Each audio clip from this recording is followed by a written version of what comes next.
You are always so gracious, and I appreciate that. Um, I always feel after your introduction that I have a lot of weight on my shoulders. You carry it well. Oh, thank you. Thank you. For those of you who have not had the opportunity to be on this session in the past, please allow me to say welcome. And of course, welcome to the folks that have been here before. And thank you for stopping by. Um, our sessions are completely interactive because the last thing you want to do is for the next 60 minutes, listen to me drone on.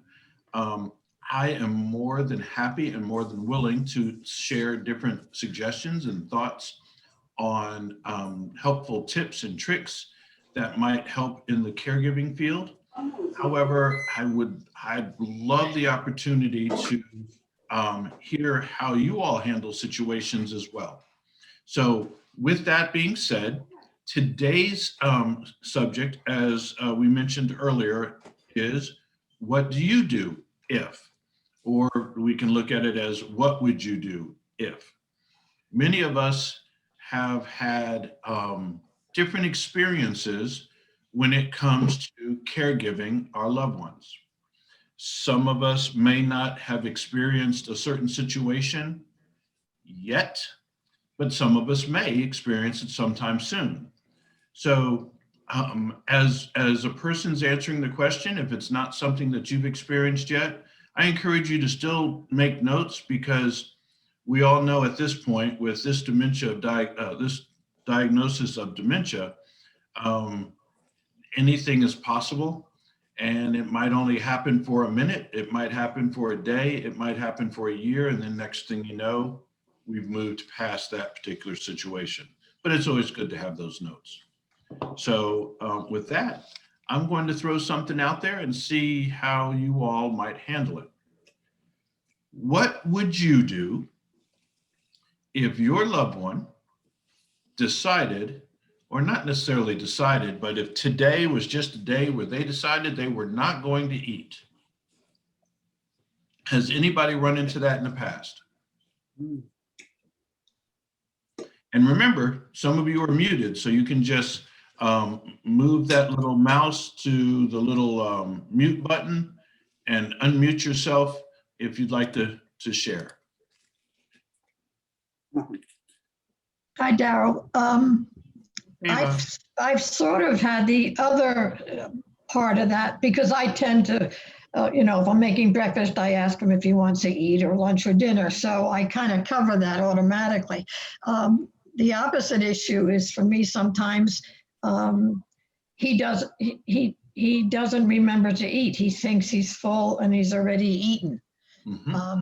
And then the other part of it is he sometimes wants to eat, and I say, we just ate lunch. And he said, well, I don't remember, but I'm hungry. So, his mind and his stomach sort of intersect there. So that's my contribution to that topic.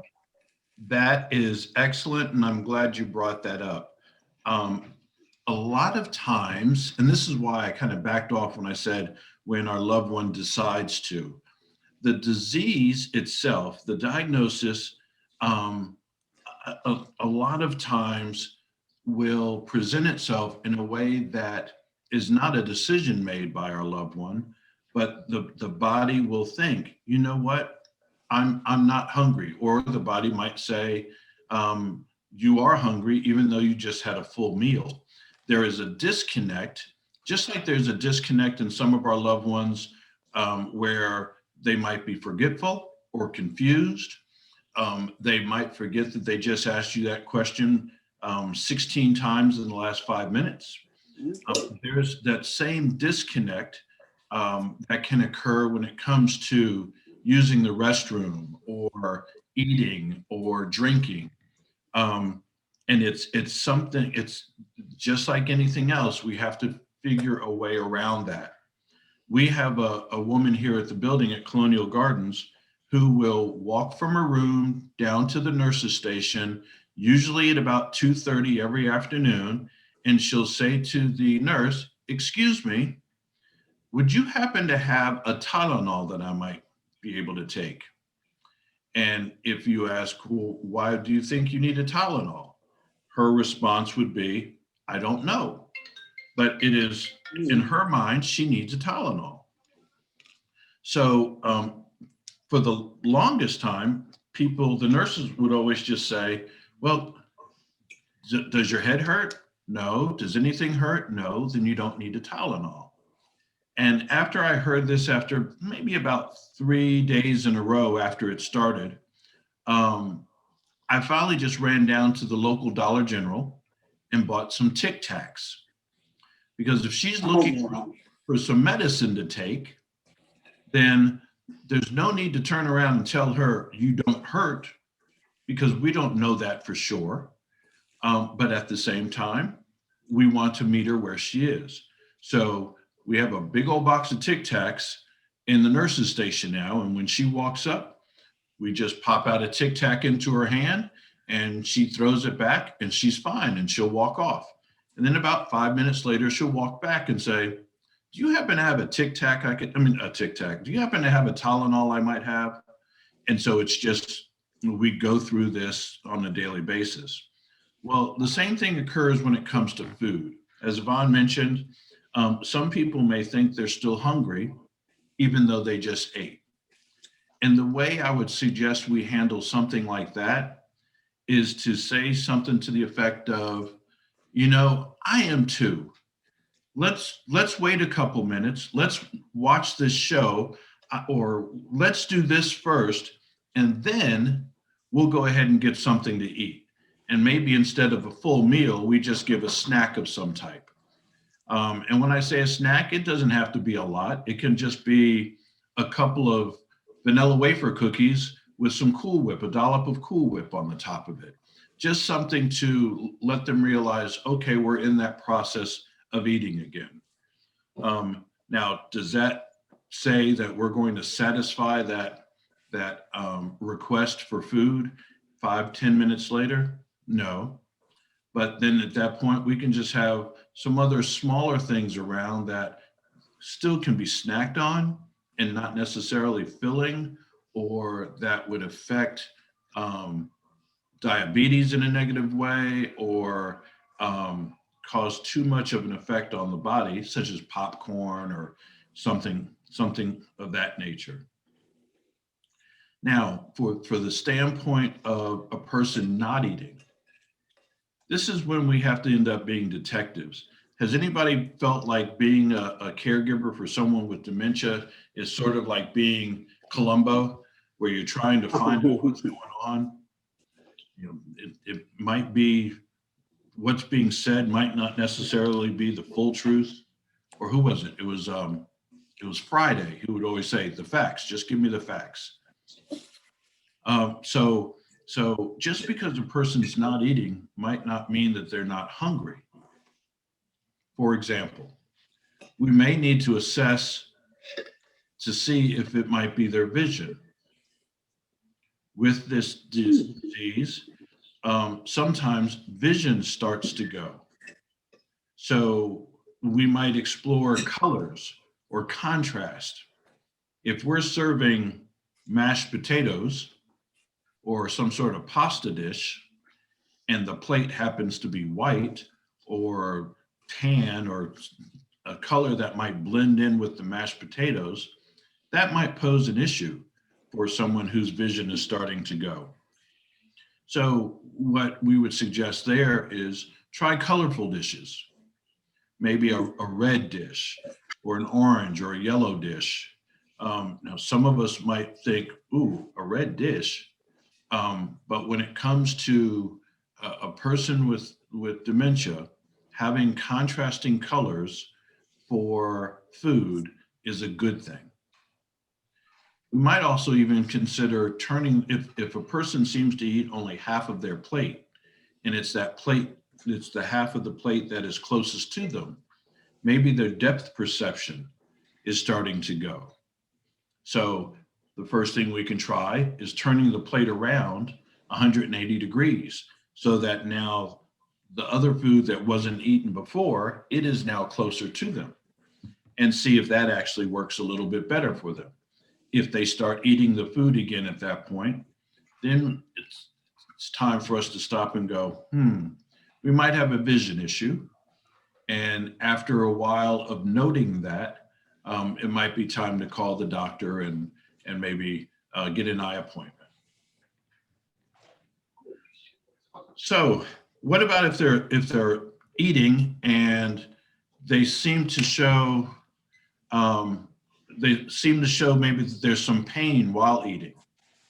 Well, now we're talking something that might be dental. And that's just a matter of, as we're helping our loved ones brush their teeth, or as they're brushing their teeth, we can pay attention to how that works. If they're brushing their teeth over on this side and they seem to make a face or they cringe, then there's a good possibility there might be a loose tooth on this side of the mouth. Or if they're over here, same thing over here. But not only that, we might just ask, okay, it looks like you're favoring that side of your face. Open up and say, and check and see if you see any redness, any sores, any loose teeth, any bleeding, maybe some swelling.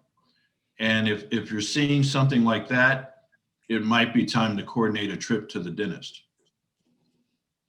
Now, have any of you ever eaten something in the past or had a drink and there's that, I always call it an acid bubble that just kind of builds up on your tongue or someplace on your gum, that just once food or something hits it, you go, ow, that's annoying. When you're checking somebody's mouth, you want to check for those as well. Also, something else for a person to consult with the dentist. A lot of times as this disease progresses, the taste buds change. Usually people will start losing some of their taste, except for sweets. Sweets seem to always stay there. But sometimes things get to be a bit much. So something might actually be a little more acidic tasting to someone, or spicy. So we want to kind of keep an eye on that also. So what about hydration and water consumption? Same thing can occur. When a person when a person starts showing that they are what might appear to be not willing to drink water, or not willing to drink their iced tea, it might be one of a couple of things. It could be that they are not in the mood for that particular drink at that particular time.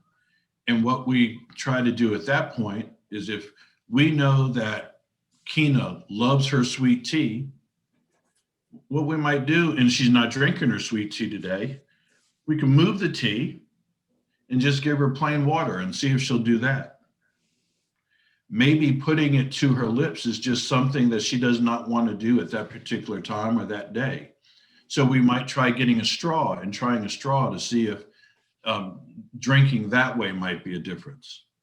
Again, we're playing Columbo, trying to put together all the dots to see what the truth of the matter is. Or it could be swallowing is becoming an issue. Ooh. A lot of times when liquids becomes, if a person starts not drinking the liquids, there's a swallowing issue. So now it's time for us to stop and think about, when they had their coffee this morning, they did seem to cough quite a bit. It seemed like they choked a little bit. And we just thought it was just a clearing of the throat. Well, it might be that the water needs to be thickened so that it'll go down a little smoother for them. And there are things that you can buy over the counter that can be used to help with that. Now, you've heard me talk about in the past about journaling. This is where journaling comes into play. Always keep, if you don't mind me, I'm not one to tell people what to do, but personally, I have found always keep it in a notebook, no matter if it's just a small notebook or a notepad. keep something nearby and keep it in, different rooms so that as you notice things like this, oh, she choked on coffee this morning, or when she was having her usual vanilla wafers, she seemed to struggle having to get that down today. You make those notes because you can consult back into the journal and see, that happened on Tuesday of last week, Thursday of wow, it happened Friday also. And then the caregiver said on Saturday that she happened to seem to choke at lunchtime when I went to the grocery store also. Well, now you're starting to see a pattern. And that's something that you can share with the doctor, and hopefully he or she might be able to give some suggestions on that. Now, again, going back to food, how about vegetables? Some people, because of the disease, they lose their taste buds. So if they used to love their spinach, like personally, I love spinach, have always hated asparagus. It's a texture thing, but I love spinach. Well, if all of a sudden I decide I'm not eating my spinach anymore, checking back in our notebook, we might see there's other things that I'm not eating as regularly as I used to. That might tell us there's a taste issue. So you might try to spice it up a little more. You might try to put a little sugar on it, because again, sugar is the last taste bud to really go, and see if that makes it a little bit better for them to eat. You might spice it up with their favorite spice just to see how they respond. For a person like me, who I'm not an asparagus fan, I've come to realize, not that if you tell my wife this, I'm going to deny it, but it's not so much the taste of the asparagus, the way she fixes it, it's pretty good, but it's the texture. And the same thing with okra. My dad loved okra. I thought it was slimy, the way he fixed it. And I hear some laughing out there, so some folks out there might relate with what I'm saying. But with the asparagus, depending on how it's fixed, I might eat it now, because I'm not able to taste the texture that I always find so odd.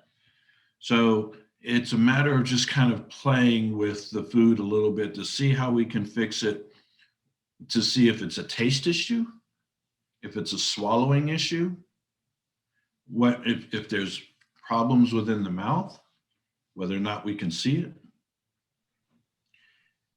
Or it might just go back to what we did with our children when they were young. Are they feeling nauseous? Do they have heartburn? Have they had recent diarrhea? Then they might just have a stomach bug, and food just might not be what they want right now. Any questions on that? Any feedback?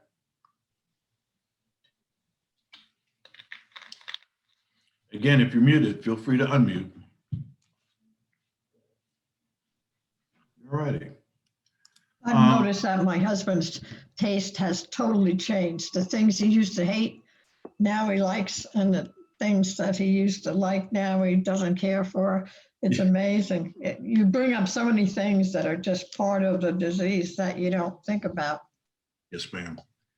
This disease is, I used to say all the time that I lived life looking for irony. Well, since I've been in this business, I see irony all the time, especially due to the dementia. Because how many times have we seen in the behaviors of our loved ones, especially from the mouth of our loved ones, wow, mom never used to say stuff like that. Wow, she would never flip us off. Wow, he would never curse at us. And now it's an everyday thing. It's just, or, dad used to be really, really mean, and now he's nice as can be. these are things that the dementia, as it builds that overlay of plaque on the brain, and as those cells start to deteriorate, the way we used to be just is not the way we are now. And the same thing happens with taste and with hearing, with vision. It just, it's a very ironic disease. Daryl, Yes, sir. this is Bill. Hey, Bill. Hi. I have experienced or experimented some with sugar, even though I use stevia. I don't actually use sugar. It's just the sweet taste. And that's very helpful, what you talked about, that's the last taste to go. And I have found it just about usable on anything. And even sweet tea has to be sweeter now. And other types of juices, if she kind of rolls her eyes when she tastes it, then I'll go get some stevia and put it in there. And then that solves those problems. I wanted to ask your opinion of Boost. In what regard? Is it good for them? Is it not good for them? Taste? Yeah, anything. I've never tried Boost. And I know I've heard about it. I got other friends that say get some because if they're not eating, blah, blah, blah. I want to get your impression because there's all kinds of things out there you can buy. Yes, sir. But I've heard Boost, and I understand also, I think it's sweet. And it's like chocolate or vanilla. You know, I'm thinking about getting some just to see how it works out. But I wanted to get your opinion of it. Boost, Ensure, any of those type of protein shakes works real well. They do come in different flavors: chocolate, vanilla, strawberry. What we'll do is we'll turn around and ask someone, especially if they don't wish to eat, or if they are no longer eating, or for some of our wanderers who are always on the go and do not want to stop long enough to get something to eat. We'll open up a Boost and say, here, care for a milkshake? And we'll hand them the Boost or the Ensure with a straw in it. Sometimes we have to get the straw to their mouth. Once the straw hits their mouth, they know to suck. And once they taste it, it's, oh, they recognize that sweet taste, and they will sit there and finish that container full of whatever it happens to be, because it's the good taste. Even those that are wanderers, they'll still wander, but they'll sit there and they'll drink on the Boost until they're done. Then they just put down the container and continue on. But the nice thing about Boost or Ensure or any of those things is that 9 times out of 10, in my experience, or at least our experience here, folks will drink it.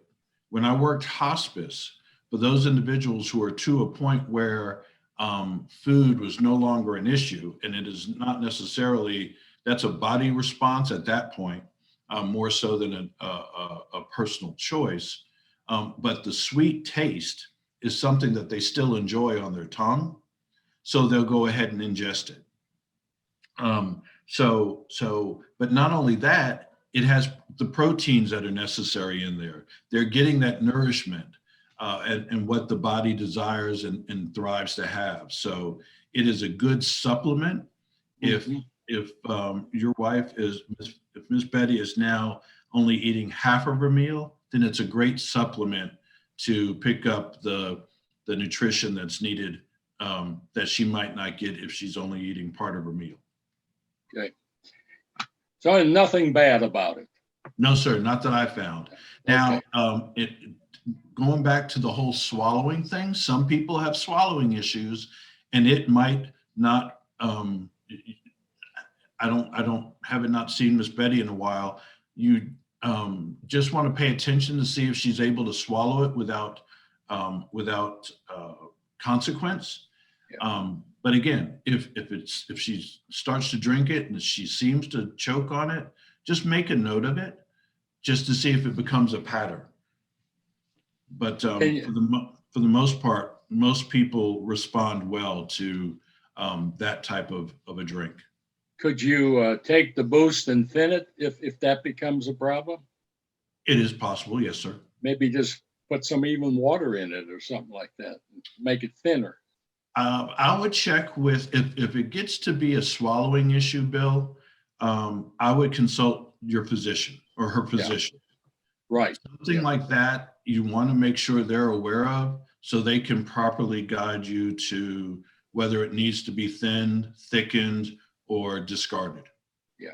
Well, right now I'm mainly asking about just variety, you know, because I haven't tried that yet and other people swear by it. So And it's good. You'll enjoy it too. I'm sure I will. You know, since they took Sandy's away from us, Bill, and they No, closed Sandy's, I'll take know. a steak any way I can get it. that shouldn't be allowed. I agree. I agree. So if I see him in the grocery store, I'm going to have to give him a piece of my mind. So, but with all of these things that we're talking about in regard to food and hydration, please, and I don't want to make it sound like I'm being that teacher back in the day when we were in school, but note it, make notes, journal, so that you know what's working, what's not working. The best way for us to care for our loved ones is to monitor and document the progression of not only the disease, but behavior. Hydration is a problem, and a boost, would that be like drinking a container of boost would be like a nice glass of water? Would it replace that? Water is still good for water. The boost is going to give some of those nutrients, but water, I mean, there's nothing better to replace water for hydration than water. A replacement for water might be, although you're putting sugar in there, so you want to be careful of the added sugars, but popsicles, Kool-Aid, that type of thing would be a good replacement for water, more so than The boost. Yeah. Yes. Okay. Okay. Yeah. Now, someone mentioned that they put their mother-in-law's pills after they crush them into the boost. That works well because now they're still getting their medicine. Now we have to be careful that the medicine's not a time-released pill or a capsule, because we should not crush time-released stuff. However, you know, putting it in a boost or an oatmeal cream pie works well. So that is a great suggestion. So thank you for that. Also, she refuses to drink water, but also pockets her pills when I gave them to her, but she has no problem with boost. So there's boost to the rescue again. So one of our attendees here is giving you the thumbs up on that as well, Bill. Good. So thank you for sharing. Thank you for asking the question, and thank you for sharing that affirmation, that confirmation that it works.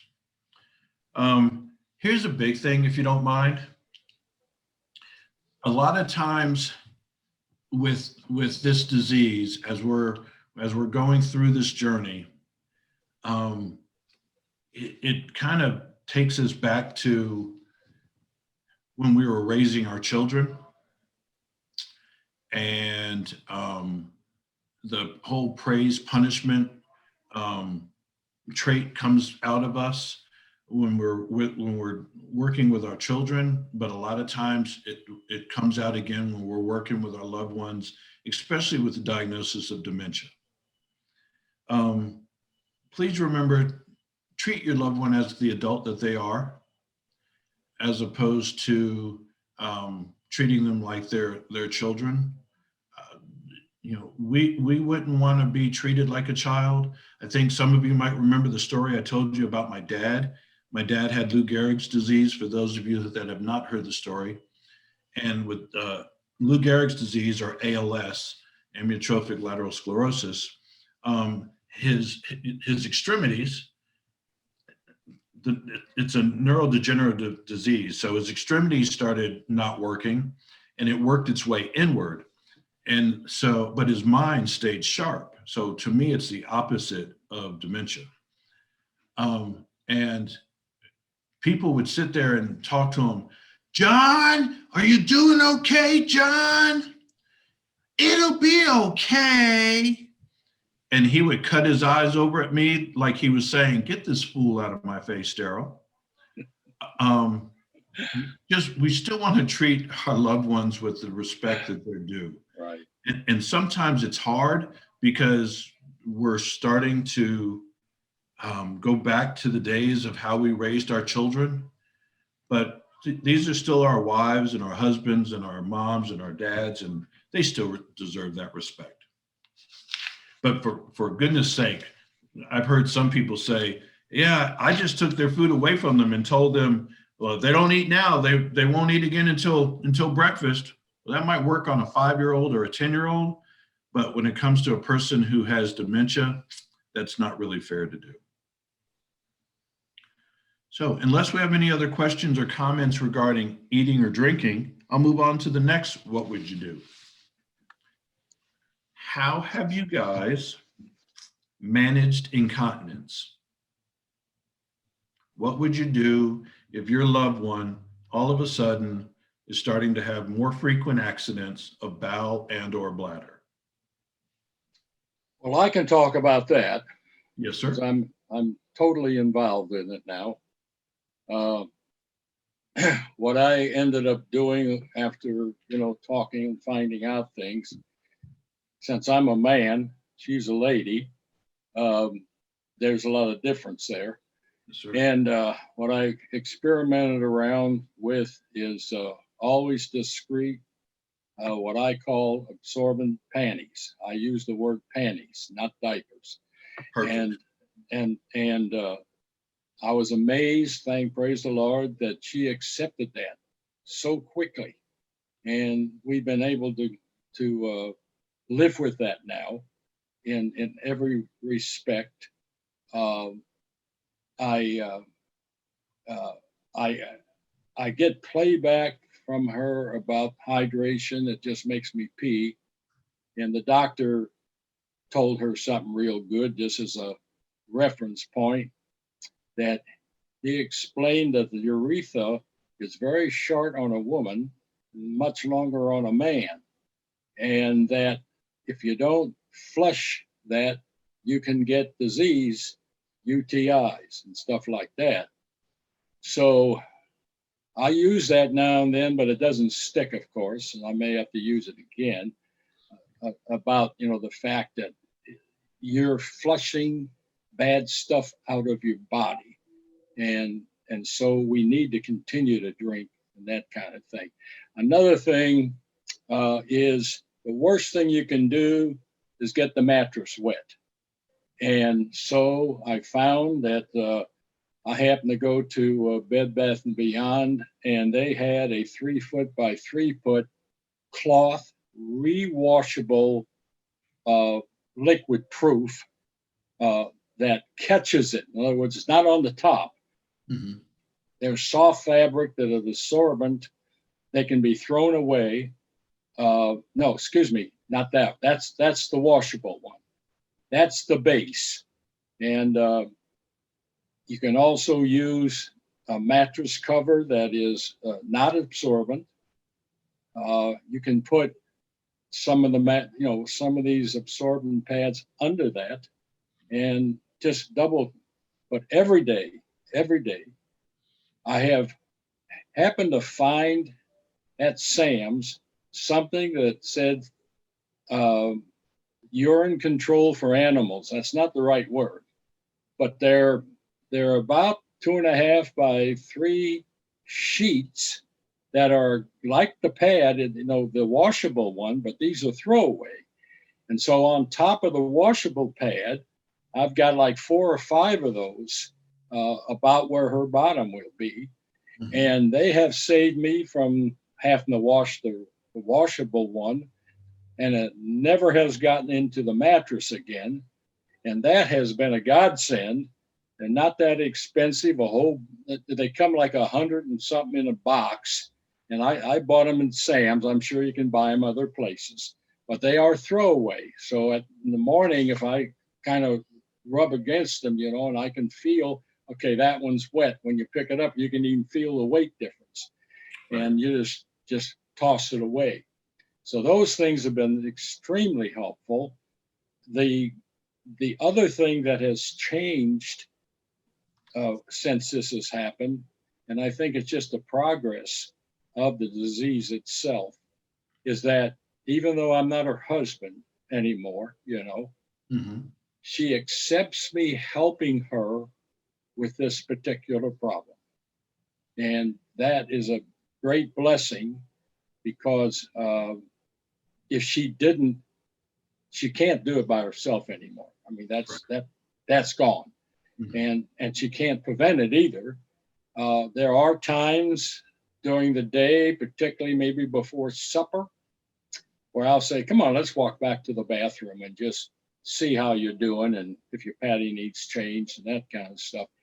By doing that, when it's bedtime, sometimes we don't even have to change her. And if we do, it's very light, as far as the what's in that absorbent panty. You bring up a good point there, Bill, and I thank you for raising it. All of those are great ideas and great tips, so thank you. But one thing you just said really strikes a chord with me, and I appreciate it most of all, is that as this disease progresses and the deterioration progresses in the brain, sometimes using the restroom is not the urge. It just like now, if we feel the urge, we just get up and use the restroom, go to the restroom. Right. The disconnect that's there with a person with a cognitive impairment might stop them or slow them from deciding to get up and use the restroom. So to combat that, Bill brings up a good point around meal times, seeing if they have to go before meals or right after meals, and then encouraging them to go to the restroom about every 2 hours is a practice that we use here. But not only that, that 2 hours is not doctors will suggest it, but that's not a hard and fast rule. If I have to use the restroom or my bladder says I have to go more often, then we'll change that to an hour and a half or every hour. We're checking to see if a person has to go. But definitely if they just had their tea in the morning for breakfast or their juice in the morning for breakfast and their tea for lunch, and if they did drink the whole cup or if they ended up having a boost, then after they're done that, 15 minutes after that, it's a good practice to see, okay, let's see if we can use the restroom. And a lot of times, if you take a person who even might have to go a little bit, they'll go, and that'll save a whole lot of trouble in the future. Yeah. You brought up another good point earlier when it comes to the pull-ups or the diapers or the adult wear, however you want to call it.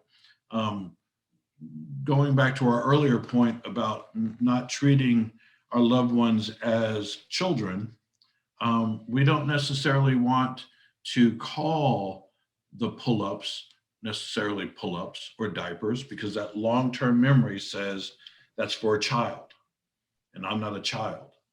And so that might pose an issue for your loved one wanting to wear those. So they're just new underwear or protective underwear.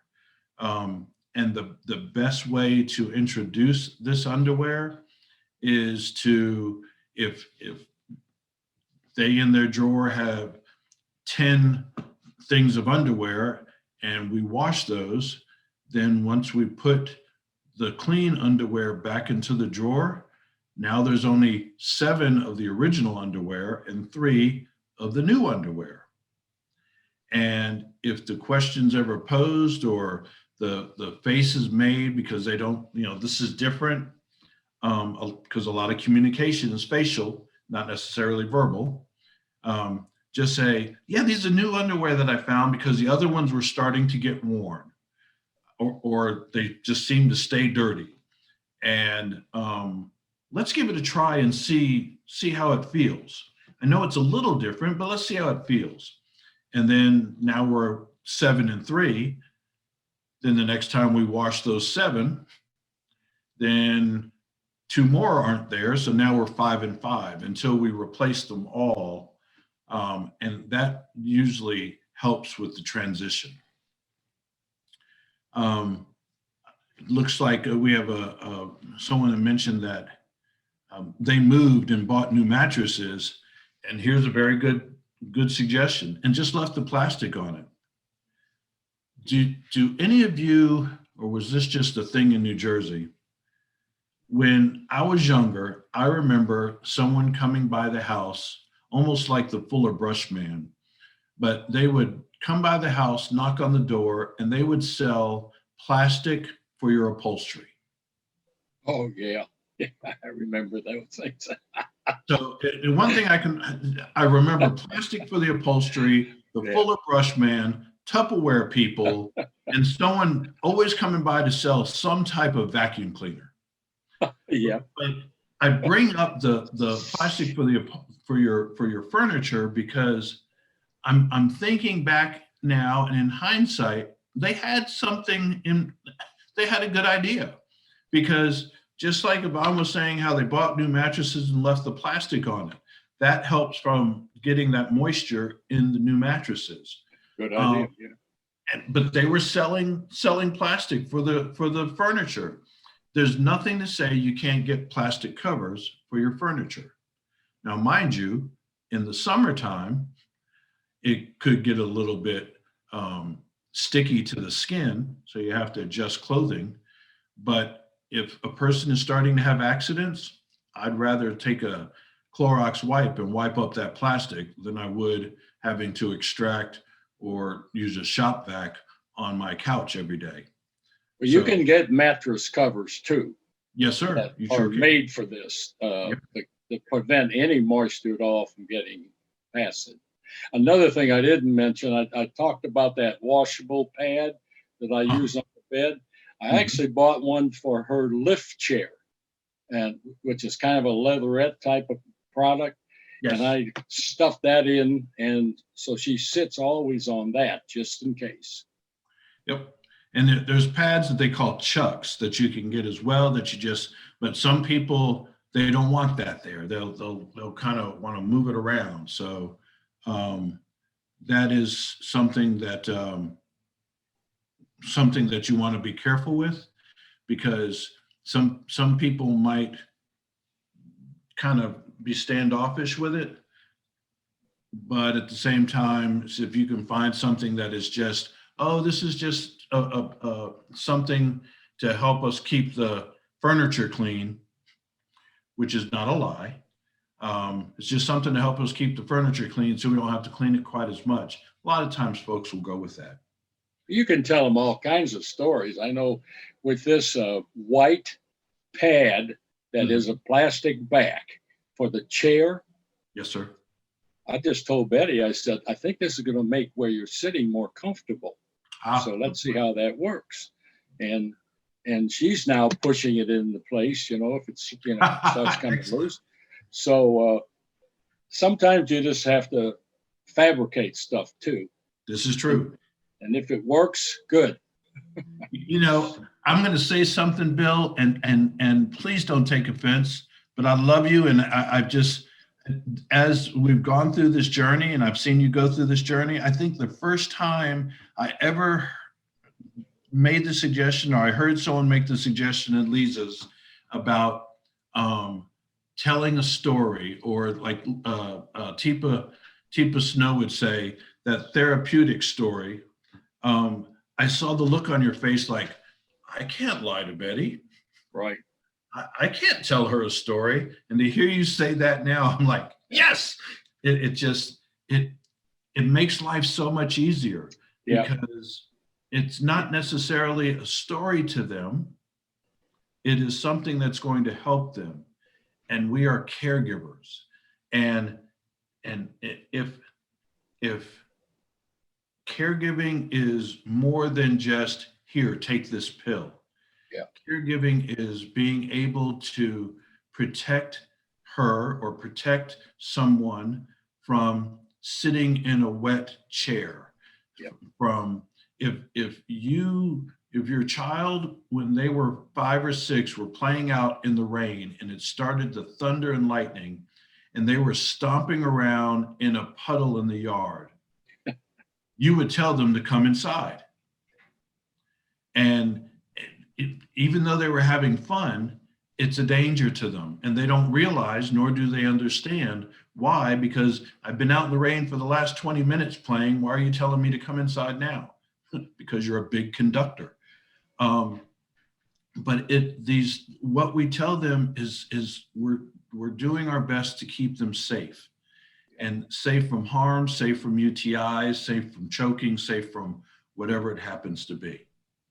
So, And Macy Smith was the first person who made me realize that a therapeutic story or fib, because I told her, I said, I can't lie. And she said, well, this is what we do. We call it a therapeutic fib. I said, what does that mean? It's a story you tell to go where they are or to make them feel better, but it's therapeutic because it's not only good for you, it's good for them.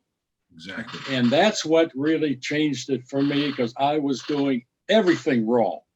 Everything question that she asked, I would tell her the truth to try to make her, come forward and get back into the day and know what day it is and that kind of thing. And when she told me that, I said, well, let me try that. And then I came back next week to another class and I said, it's working. I'm not having any problem at all. And then since that time, and that's been probably at least 5 years ago, I have been really good at storying. I mean, talking to Mary, if you remember Mary's the one that didn't call it fib. She didn't even like that. Oh, yeah. Remember Mary? Yes, I do. Taking care of her husband. Uh-huh. And she's the one that called it therapeutic story. Yeah. A story. And I thought, yeah, I kind of like that. Call it the story. I don't like fib either. So now, just a couple other tips when it comes to the bathroom and incontinence. Some of us, we have our houses that have looked the way that they've looked and have been decorated the way they've been decorated for years. This is the way Mom liked it. This is the way she wanted it. She liked that throw rug in the floor. Well, that throw rug in the floor, of course, might be a trip hazard. So we remove it or put it in another room that she doesn't access that often because it's still down. It's just in a different area. So now we've done that. But now's the time, if we're starting to have issues with incontinence, and if our loved one still realizes, ooh, I have the urge to go, I need to get to it, we want to make sure that we clear a path from their chair or from where they usually sit or where they usually stand. We want to clear a path between point A and point B being the bathroom, so that it is the easiest path of least resistance for them to make it to the bathroom. Because sometimes that urge is realized too late and they're in a rush to get there. And we want to make it as easy for them to get there as possible. Now, with that in mind, we also, when it comes to clothing for a person who is starting to show signs of incontinence, we want to make clothing as easy as possible to get on and off. So there's what is it, Alfred Dunner and Correct. Those clothing especially for women is perfect because there's a waistband. There's not buttons in most of those. So it's easy on, easy off. Shoes, Velcro or slip on with a heel, not heelless, but Velcro or a heel, easy to take off, so that if you, especially if you have someone who's combative or does not want you to help them change, to slip those off quickly, to slip off the pants, to change on the new pants, make it as easy as possible. So we want to kind of rethink the way we clothe our loved ones as well, or whenever something is purchased. Another thing, Daryl, if I can tell you, Yes, I sir. learned this from one of the people who come in the house and help me now. When you have a disposable panty Mhm. on the sides, you can either cut or rip those apart and they come right off. You don't even have to go through the feet. And I'm not there yet because Betty's able to do it, but I'm keeping that in mind because particularly if she's would be in bed or, you know, someplace where it's almost impossible to get it slid down and off her feet, that this lady just took and ripped it both sides and then just took it off, just picked it up. You don't have to go down the leg at all. The old cliche about thinking outside the box, this disease will have you think outside the box. Yeah. It's not a bad thing. It is just, we're exercising our minds. And also, if you're using wipes, please keep in mind, and we found this here. So I speak to you from experience. Our administrator has been called, our maintenance director has been called, and I have been called many a middle of the night because a toilet has been backed up. Mhm. And the reason why is because the caregiver is using the wipes to clean up an individual, and then they throw it in the toilet, and then they flush it. Well, not all wipes are created equal. Yep. There are flushable wipes out there, which will go down a lot easier than non-flushable wipes. But better yet, if you have a septic system in your yard, they will also break down easier than a regular wipe that just sits out there and starts stopping up your septic tank. So just keep that in mind also. So remember, flushable wipes. They are good. We're using those, and they're really good at to take care of the very personal type of things. Yes. Yes. Now, you know that I am big on trying to protect you all from caregiver fatigue. I'm sure you all have heard me say this in the past, but caregiver fatigue is real. It usually affects those individuals who say, I had to talk with my mother and we promised her that she would not go into a home. Or I told Dad that he would stay with me until the day he passes. However, next thing you know, you start looking at yourself in the mirror and you notice, like me, you have these bags under your eyes. Now, I was born with these. I call these McNair bags. Or your beard, not you, Miss Deborah, you don't have a beard, but your beard or your hair, which I don't have, might be turning a little gray. Or you notice you're just feeling down, or you're feeling depressed, or you're feeling like you need an outlet, or you're finding that you're picking up old habits that you stopped years ago. That's when caregiver fatigue is starting to kick in. And that is a bad thing. Caregiver fatigue, well, to put it bluntly, and you've heard me say it before, if you don't take care of yourself and you're caring for your loved one, excuse me, who's going to care for them if you're not around? Who's going to care for them if you're in the hospital? Please know that there are folks out there that can help you. There are home care companies that can provide a sitter for you to get away.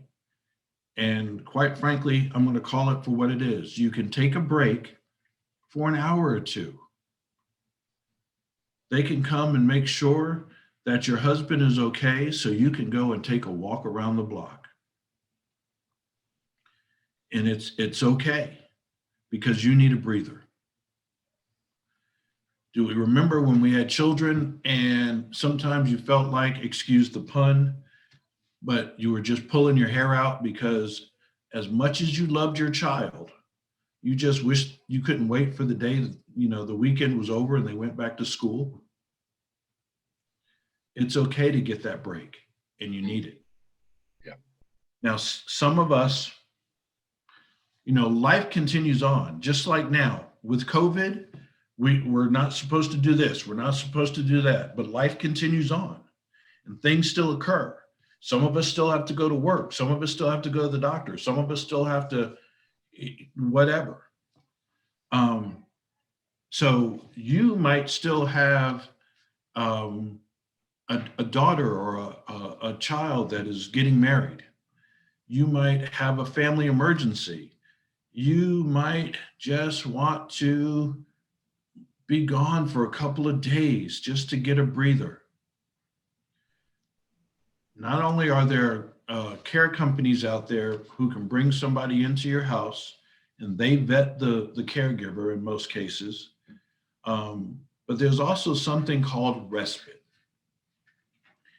And COVID kind of messed with respite in most buildings for a while, but a lot of buildings are now opening it back up where they will offer you the opportunity to have your loved one come and stay in their community for 3 days, 7 days, 10 days. Most of them have a minimum, but let's just for the sake of this conversation say 7 days. So you would drop Daryl off at the community for 7 days, which gives you the opportunity to go to Montana. I don't know why you'd go to Montana this time of year, but so you can go to the wedding and you can go and have that break and enjoy yourself. In some cases, you just want that one for the weekend because you haven't gone fishing with the guys for the last 4 years. Well, this gives you an opportunity to go fishing again or whatever, and know that your loved one is in a place that is going to care for them and they're in good hands while you're away for that 3, 5, 7 day period of time. Just check when you call and interview these places, check for their level of care requirements, because I talked to somebody before our session started today, and the person had an electric wheelchair that they used. Well, in our environment, we can't have one of those power chairs in the building because we have folks that walk the building who are unaware of their environment. And if someone's coming up on this right side with an electric wheelchair and then they decide to turn, it's a hazard. So just check on that level of care requirement.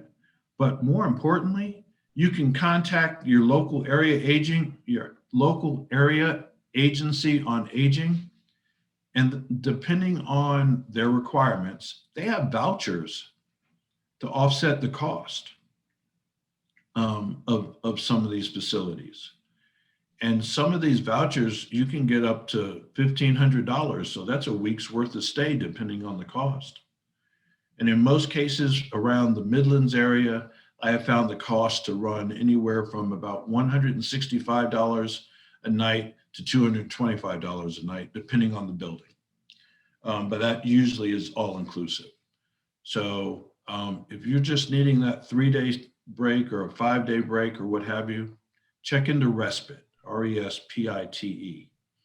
And most assisted livings and skilled nursing facilities, SNFs, will offer that.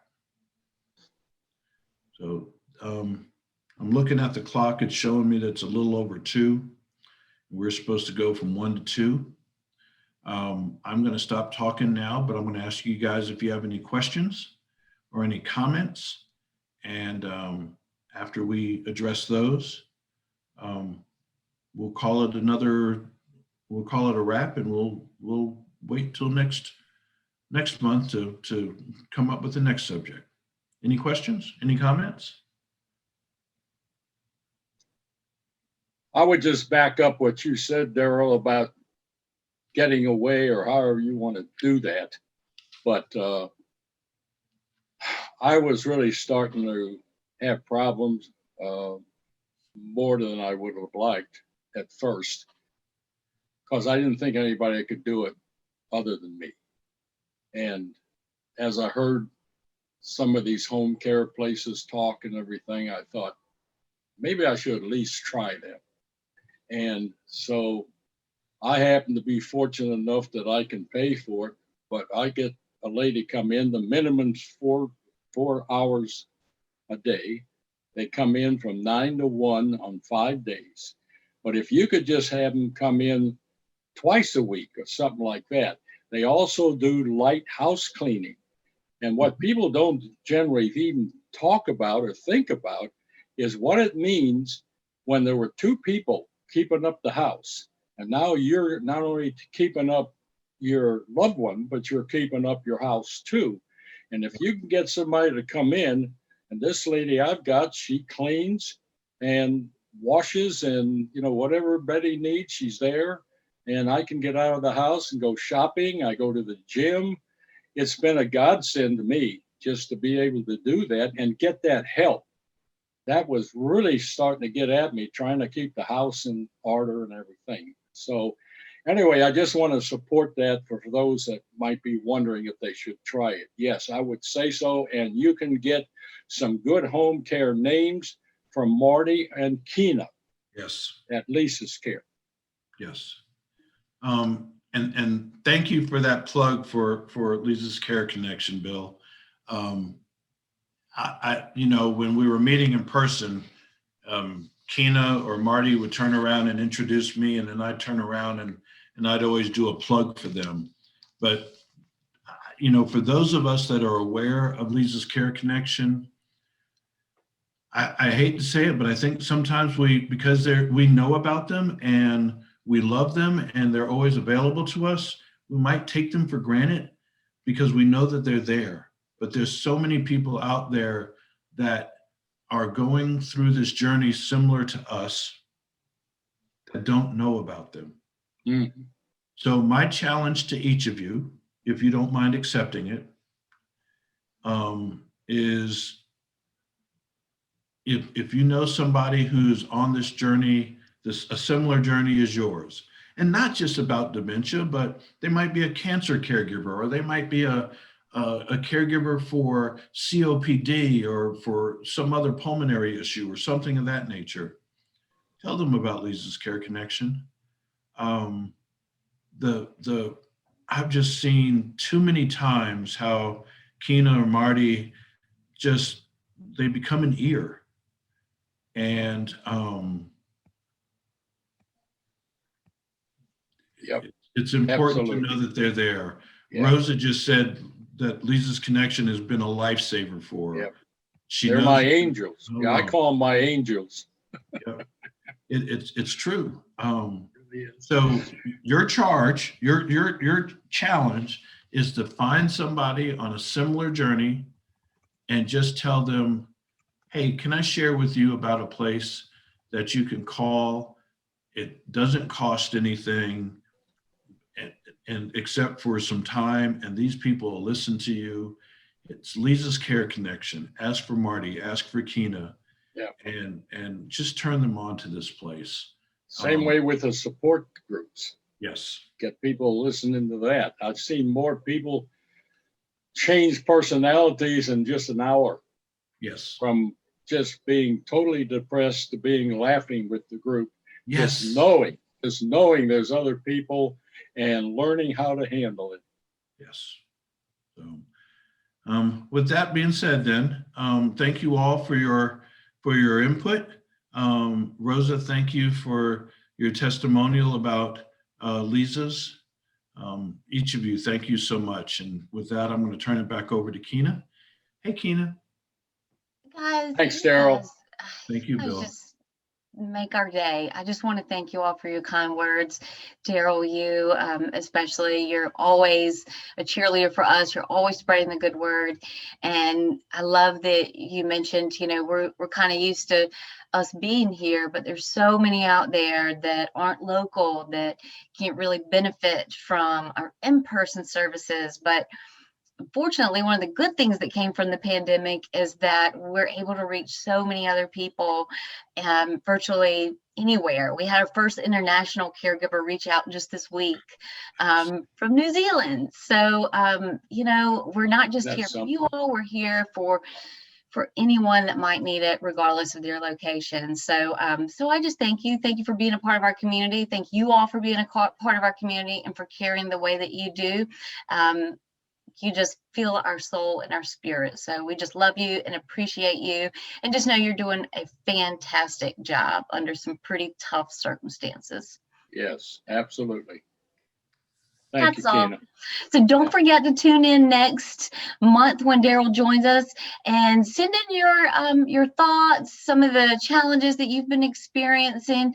Send him some ideas, things that are important to you, and we'll make sure to add those in, okay? Okay, Thank Please you all do. for joining us. I hope you have a great afternoon. will I'll be do. back.